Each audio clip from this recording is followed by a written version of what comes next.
Welcome back, my friend. Wherever you happen to be tonight, I'm glad you're here. Maybe you're already curled beneath a blanket. Maybe you're listening with the lights off and only the quiet glow of your phone illuminating the room. Maybe the day was long, noisy, and exhausting, and this is the first moment you've had entirely to yourself. If that's the case, then I want you to make yourself comfortable. Let your shoulders relax. Take a slow breath. And for a little while, let's leave the modern world behind. Tonight, I want you to imagine something.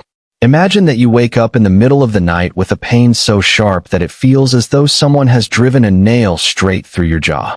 Not the sort of toothache that makes you grumble and promise yourself you'll call the dentist next week. No, the kind of pain that makes sleep impossible. The kind that spreads upward into your temples, settles behind your eyes, and turns every heartbeat into a reminder that something is terribly wrong. Eventually, as the sun begins to rise, you decide you need help. And help exists. Sort of. But there is one tiny detail you should know. You are not in the 21st century. There are no dentists, no painkillers, no x-rays, no sterile rooms, no tiny tools arranged neatly on shining trays, no reassuring voice saying, "This might sting a little." Instead, you find yourself stepping onto a muddy street somewhere in medieval Europe. The year hardly matters. Perhaps it's England in the 1300s. Perhaps France. Perhaps the Holy Roman Empire. Wherever you are, the smells are impossible to ignore. Smoke from cooking fires. Fresh bread from nearby ovens. Wet wool. Horse manure. And somewhere in the middle of all that life and noise sits a man beneath a striped pole, sharpening blades with practiced hands. A barber. The same man who cuts hair. The same man who trims beards. The same man who occasionally bleeds patients with leeches. And, if necessary, the same man who is about to pull your tooth. Which, I think you'll agree, is not exactly reassuring. And yet, strange as it sounds, people trusted him. Not because they were foolish, not because they enjoyed suffering, but because within the world they inhabited, this made perfect sense.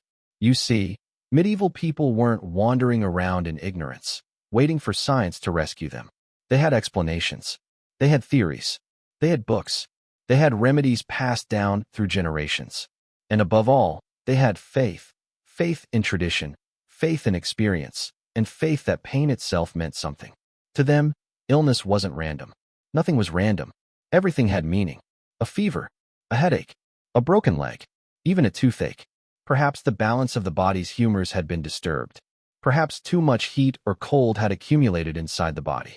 Perhaps tiny worms were gnawing away inside the tooth itself. Yes, tooth worms. An idea that sounds absurd today, but was believed for centuries across Europe, Asia, and the Middle East. And strangely enough, when people claimed they could hear something moving inside the aching tooth, they weren't lying. Pain has a way of making strange things seem perfectly real. Now, before we continue, I want you to think about something. Have you ever delayed going to the dentist because you were nervous? Have you ever sat in a waiting room and silently hoped they would tell you that everything was fine? If so, then congratulations. You have something in common with a king. Because kings feared toothaches. Queens feared toothaches. Farmers feared toothaches. Priests feared toothaches. Rich or poor, powerful or forgotten, everyone eventually faced the same enemy. Pain is wonderfully democratic in that way. And what fascinates me most about this story isn't the suffering. It's the humanity. Because beneath all the strange beliefs and frightening tools were ordinary people trying desperately to solve the same problems we face today. How do you ease suffering? How do you help someone in pain? How do you understand a body that seems to have betrayed you? And perhaps most importantly, how do you comfort someone when you have no idea how to cure them? Tonight, we're going to step inside barber shops where teeth were removed in front of crowds. We'll meet traveling tooth pullers who entertained audiences like performers before extracting teeth with terrifying iron instruments. We'll enter monasteries where monks cultivated medicinal herbs in quiet gardens and copied ancient medical texts by candlelight. We'll discover why wine was considered medicine, why cloves became one of the most treasured spices in Europe, why prayers were sometimes prescribed alongside herbs, and why some treatments that sound ridiculous today occasionally worked surprisingly well. We'll meet kings whose entire government slowed to a halt because of infected teeth. We'll encounter charlatans and genuine healers. And we'll see how pain, fear, hope, and compassion connected people separated from us by 800 years. Because the more I study history, the more convinced I become that people haven't changed nearly as much as we imagine. They loved. They worried. They complained. They postponed appointments they dreaded. They trusted strange remedies because they wanted to believe. And above all, they hoped. They hoped that tomorrow the pain would be gone, that the swelling would disappear,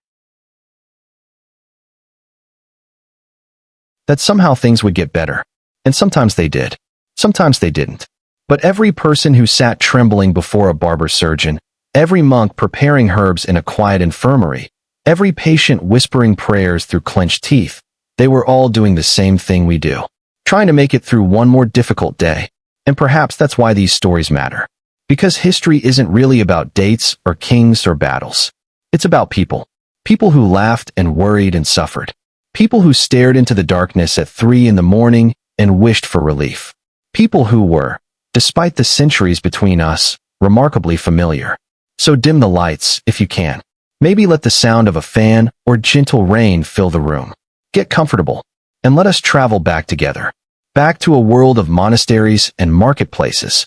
Back to smoky taverns and candlelit streets. Back to barber surgeons and mysterious remedies. Back to a time when one aching tooth could ruin a kingdom. And where surviving a visit to the dentist required something very close to courage.